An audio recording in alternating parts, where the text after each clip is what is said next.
finished. We are finished. Just leave me alone. You leave me alone. You live your life, I'll live mine, and Yeah. we will be peaceful and happy. Live it. I do. In your rentals. What's up, guys? Welcome back to my channel. So I'm here today to talk about The Real Housewives of Salt Lake City, Season 5, Episode 1, Costume or Couture. So be sure to like, comment, subscribe, and let's jump right on into it.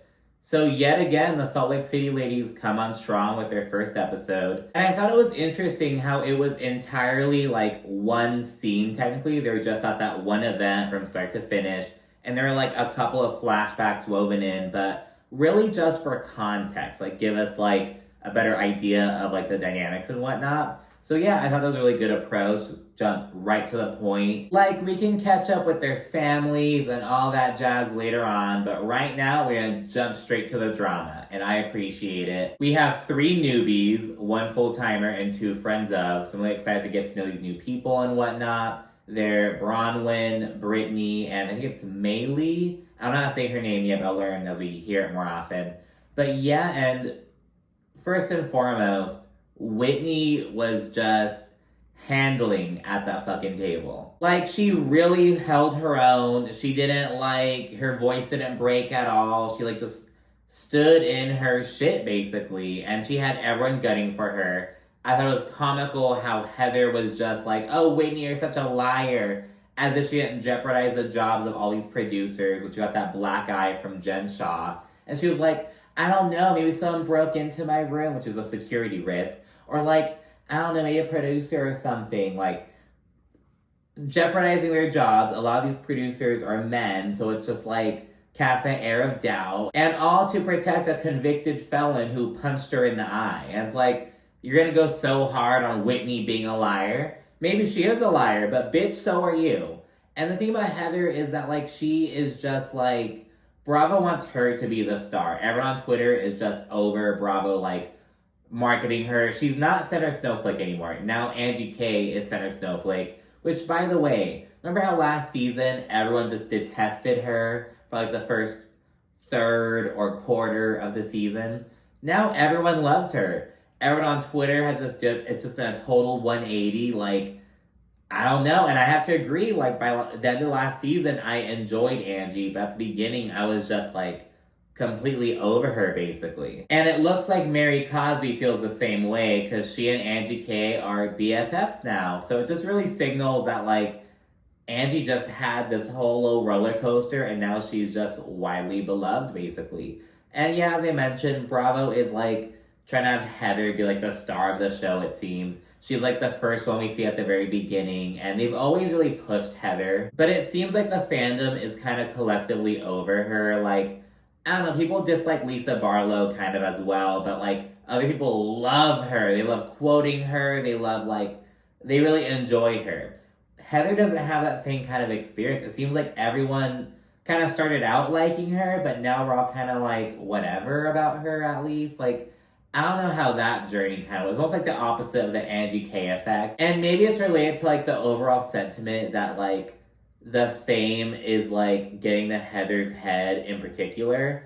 But yeah, I don't know. Starting off the episode though, as I mentioned, Heather's like the first one we see. But we get this like really dramatic, cinematic opener, and it's just so good, to be honest. But sometimes that circle of trust turns on you.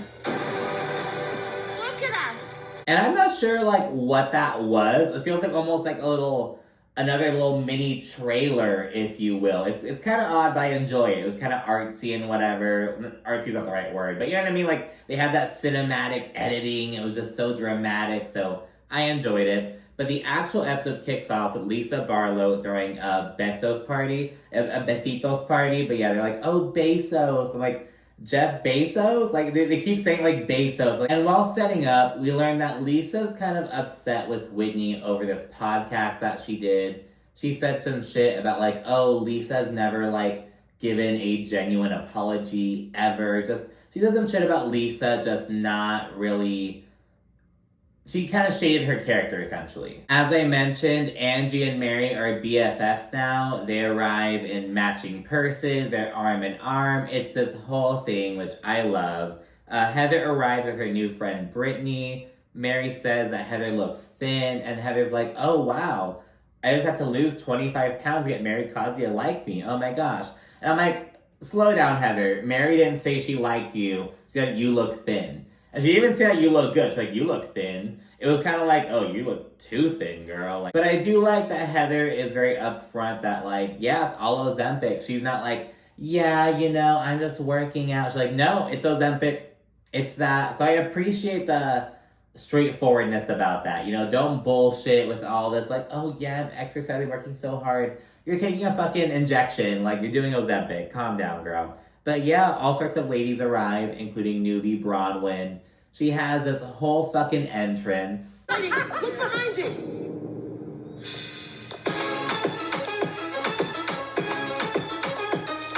And the fact that one attendee was even like, oh, look behind you. Like, oh my gosh, hark, what's over there in the distance? It was this whole thing. It was like, oh my goodness, okay, Bronwyn. So yeah, and we get these other flashbacks of her wearing these fashions that just seem so out of place, it seems. Lisa then tells us a story about how Bronwyn, like, allegedly snubbed her when she met her at Nordstrom for the first time, because I guess Lisa was, like, in these sweatpants. She had talked to Bronwyn, but she, like, wasn't really interested. I don't know exactly what happened, but yeah, they're friends now, so Lisa's the one who introduces Bronwyn. They chit-chat, and we learn that she is 38 years old, her husband is 56, and she has, like, a 17-year-old daughter.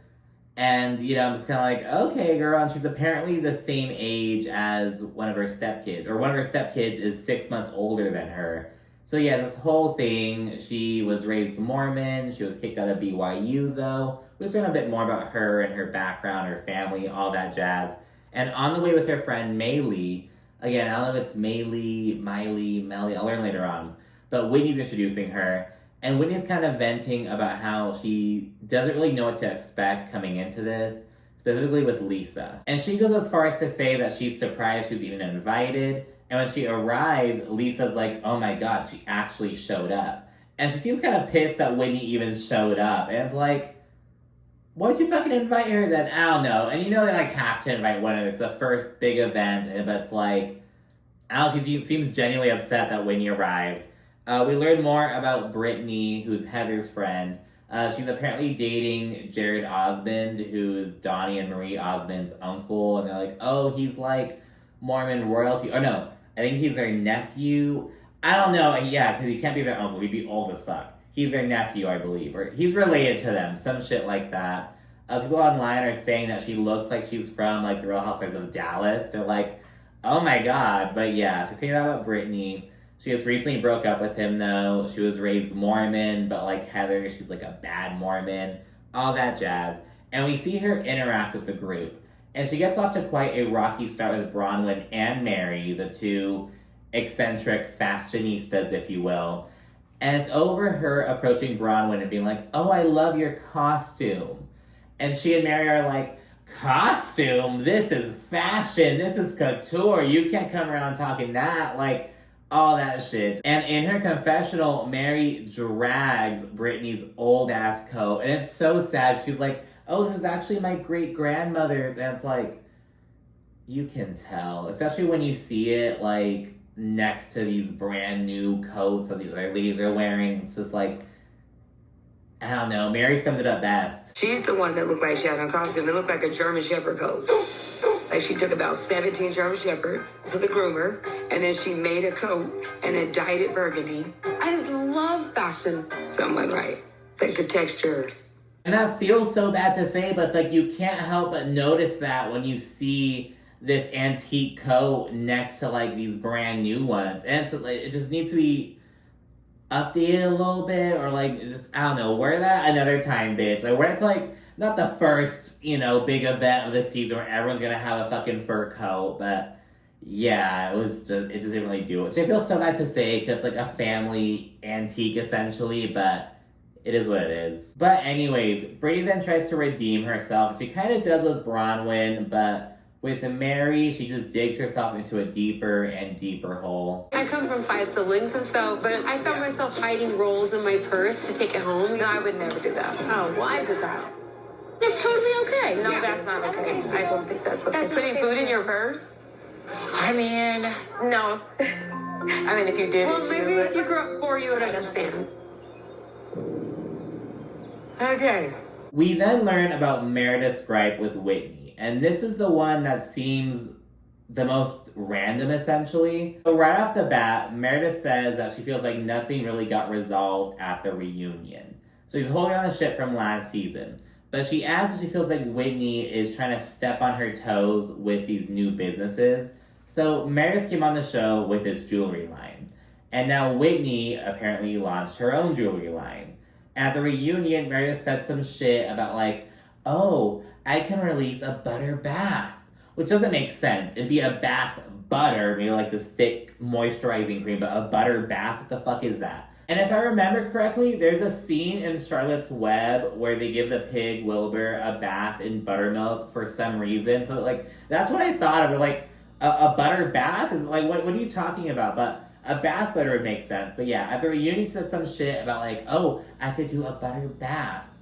I don't think anyone was taking that seriously, girl. So yeah, and because of that, she got upset when Whitney ultimately unveiled bath bombs. Because baths are Meredith's thing. So yeah, Meredith is like reeling because of that. And to be honest, I feel like this is just one of those things that's like, alright, you know, I'll give the benefit of the doubt this one time, then it happens again, and you're just like, what the fuck, girl? Especially with this other underlying tension between them, essentially. So yeah, that's what Meredith's upset about, and she's gonna confront Whitney in just a little bit. But first, we see Lisa give an update on Jack and his mission in Colombia. Jack is doing so good. Like, he's on the mission thing. I love it. Does he like Colombia? He's obsessed with Colombia, and I feel like it's teaching him a lot of things. Like, they have the coolest bookstores and barber shops. And she notes that, like, oh yeah, Jack is, like, messaging us on Facebook. He's, like, at these coffee shops, blah, blah, blah. And Bronwyn notes that, like, this is not the version of Mormonism that she grew up with. But we already know, Lisa says she's Mormon 2.0, like, it's different, times are changing. But the thing is, Bronwyn notes that, like, her parents converted to the church. And the thing with converts is that they're often, like, more... They'll, like, adhere to the traditions and the rules, if you will, more than, like, someone born into it. Because they're like, oh, I want to be a part of this. I want to, like, do this. So yeah, she grew up in like a very traditional Mormon household. All of her siblings went to BYU. Her brothers went on missions, this whole jazz. But she got kicked out of BYU. And yeah, it must have been when she was pretty young, because she was, if you do the math, she was 21 when she had her daughter. Which is, and the fact that she and her stepson are like, that her stepson is 6 months older than her, it's like, that is just too much. I don't know, but anyways, Meredith then approaches Whitney. And it's over the bath bombs. So I have to ask, like, what is up with the bath bombs? The bath bombs? Bombs. My bath bombs? And Whitney's just like, look, dude, you're reading way too much into this. And she knows that she's had bath bombs already. In fact, Whitney's like, that's how I launched my business. If you were a true friend, you would have known that, because Meredith's whole thing is, if you were a real friend, you would have picked up the phone and called me beforehand. And Meredith's like, I didn't know you had bath bombs. It's this whole thing, and it's just like, it's just so dumb, low-key. Meredith then goes in on Whitney, and she shares her feelings about how she feels like she really took the heat last year over the whole reality Von Teese situation. Because remember, Meredith was accused of, like, conspiring with Monica or like helping her in some way, and like she just feels like she really took the heat, and she's upset with Whitney about that. And Whitney's basically like, you know, I'll only apologize for not sending you bath bombs. Like, I don't give a fuck about this other shit. And the thing is, Whitney, it's like, you know, I would expect you to be able to have a conversation about what just happened. It's almost like, no, we handled that. The reunion passed. It's done. It's like, address this. Like, I don't know. But yeah, Whitney is just, she's doing her own thing. And you know what? Good for her. Good for Whitney. And midway through the conversation, Angie K learns that Meredith is over there, like, demanding apologies. And Angie's like, oh, well, since she's going backwards and demanding apologies, I'm gonna do the same. Because Meredith owes me an apology.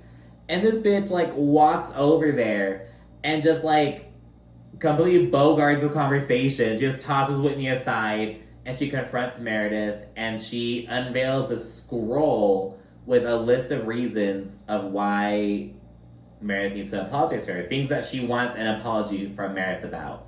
And yeah, Meredith is swiftly over this, but all the others are like, a scroll. Oh my gosh, she has a scroll. A scroll. At this point, the little cocktail hour is beginning to wind down, and they start to segue to dinner. But first, Lisa gives a speech, and she calls out Whitney in the middle of it, and it's like, what the fuck?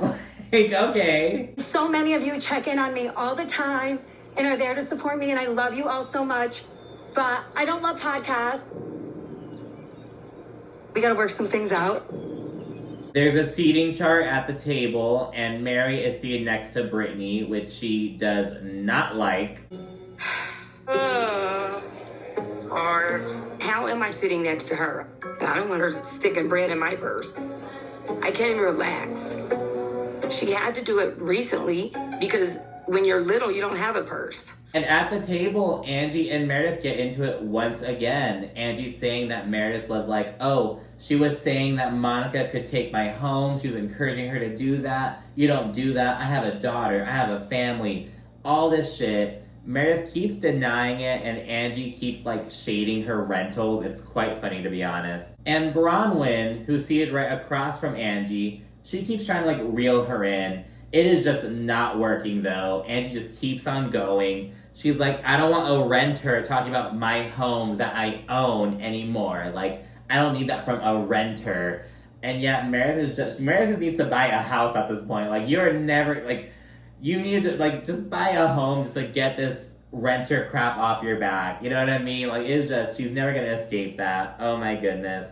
After a toast at that point, Whitney and Lisa begin chatting about their situation. And once again, Lisa is upset about the podcast. And she says that Whitney was only talking about her.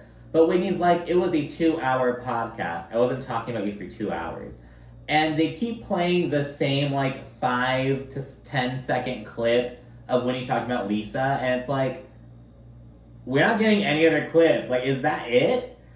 That little bit in 2 hours? Like, Lisa, like, come on, girl. But I understand her being upset about that, but it's like, that's not Whitney talking about you the whole time. Like, Lisa. This bitch Whitney, she's like, well, maybe it seemed like that to you because you're self-absorbed. And so, yeah, at that point, it's, like, on between them. And Whitney's like, what do you want an apology for? And she's, like, trying to wrap her head around what the issue is. But Lisa just wants an apology. She just wants Whitney to admit she was wrong and say sorry. Lisa also calls Whitney a liar, but Whitney's like, I'm just sharing my experience, and that's not a lie. Like, that's a narcissistic, like, point of view. My experience is not a lie. So yeah, and Whitney then says that Lisa wouldn't consider her a good friend unless she kisses every part of her asshole. And this is when it really begins to heat up. And during the argument, Whitney's like, look, I already heard that you had an issue with me. And Lisa's like, hold on, who told you? Because she knows it had to have been either Heather or Angie. And via flashback, we learn it was Angie. And Lisa is pissed. She feels isolated, and she thinks that Angie is more loyal to Whitney at this point. And while spiraling and calling Whitney a liar, Lisa actually throws her drink on the ground, and she mentions that Whitney accused her of, like, sleeping with another man back during season 2. And it's like, this is old shit, Lisa. But again, I get being upset about that, but it's like, I don't know. It's like she's just spiraling, basically. Again, she threw a fucking glass. It was not this iconic moment. It was just like, okay, girl. And Whitney ultimately doubles down on calling Lisa a villain. And Lisa takes a page out of Diana Jenkins' book, and she's like, oh, you want me to be the villain? I'll be the villain. Game on, bitch. And it's like, Diana just said that this past season, girl. Okay. And when Whitney pushes back against being called a liar, Heather and Meredith chime in, and they just all gang up on her. However, as I mentioned earlier, Whitney is unfazed. She holds her own. And when she readdresses Lisa, Lisa accuses Whitney of feeling morally superior because of her healing journey. And apparently Lisa said some shit like, okay, keep healing, Whit, keep healing. And Whitney says that Lisa is weaponizing her trauma against her. And Lisa gives the same kind of responses. Keep healing, Whit. Stay on your healing journey. You're doing a great job. And Whitney bites back. You want to meet the Hills, Whitney? Yeah. You, Lisa Barlow. And Lisa then kicks Whitney out, and she leaves with Angie K and Maylee. And again, on the way out, Whitney is still holding her own, still doubling down. She has her middle finger up still. The security dudes in the back, not security, they're like staff at the place they're at. They're just there with these looks on their faces, just laughing, this whole thing. But yeah, it was quite a moment. Again, this whole episode was just one scene with just a couple of, apropos flashbacks, just kind of things to really like make us wrap our head around what's going on in the dynamic. But it was such a good episode, to be honest. I'm really enjoying the whole Whitney versus Lisa thing. Heather, I'm just kind of over at this point. I don't want her to like leave or anything, but I'm just not. She's kind of just there, you know what I mean? But yeah, so for this little season 5 premiere. Let me know what you thought down in the comment section. Of course, if you like, subscribe, and stay tuned for more. Thank you for watching. Bye.